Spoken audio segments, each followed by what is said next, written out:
Ian Prentice is back with us from Technology Metals in the Perth studio.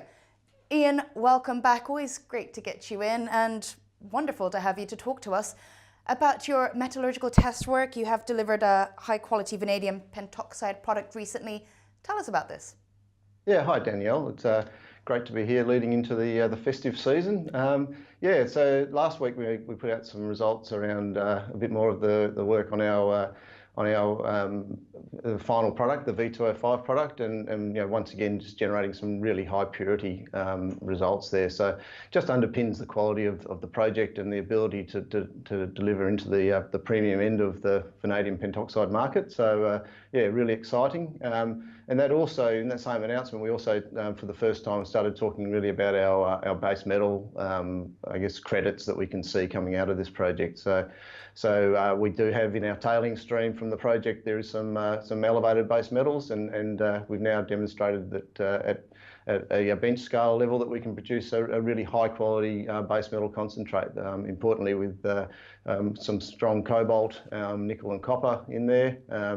So it's I guess the first step for us around that base metal side. We hadn't had a big focus on that because clearly it's a vanadium project.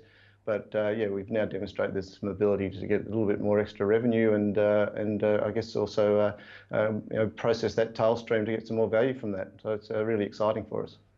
And in tandem with progress on that metallurgy, you have got the first batch of drilling results in. Can you tell us about what these show you about your Gabanintha project? Yeah, no, absolutely. So earlier in the year we announced the results from our RC phase, and so this was sort of the last of the RC holes and some of the first batch of diamond drilling results. So typically the diamond drilling results are going to be at depth, extending the resource beyond the current pit shells, and we've got some really good numbers coming out of this initial phase. So really showing, and there's actually a long section in the announcement that can be looked at that shows that where we've targeted these holes, what that means relative to the indicated resource that was used in the pre-feasibility study, and also what that will mean flowing through into the full feasibility study. So demonstrating that we very strongly feel that we'll be able to extend that indicated resource at depth. We'll have a really high-grade indicated resource all the way from surface now to significant depth, which will then flow through into the mine design work. So once again, it's a really good first step. We'll have some more of those results coming out in the new year, the balance of those diamond results at depth. Once again, just confirming the consistency of that mineralisation. And of course, this resource upgrade drilling and the MET test work is all feeding into your DFS, which you're undertaking now. How are you tracking with that? Is it on time, on budget? You were expecting a June quarter 2019 release? Yeah, absolutely. So we went straight from the pre-feasibility study into the full definitive feasibility study, and started that at the end of July. So we're now sort of 5 months or so into that, and it's progressing along really, really well. So we've done the drilling, a key component of that, and that will lead into some more data to feed into the feasibility study. But the engineering side, the flow sheet, everything is progressing along really, really well. So absolutely, we're still on track. Sort of the latter part of June quarter 2019.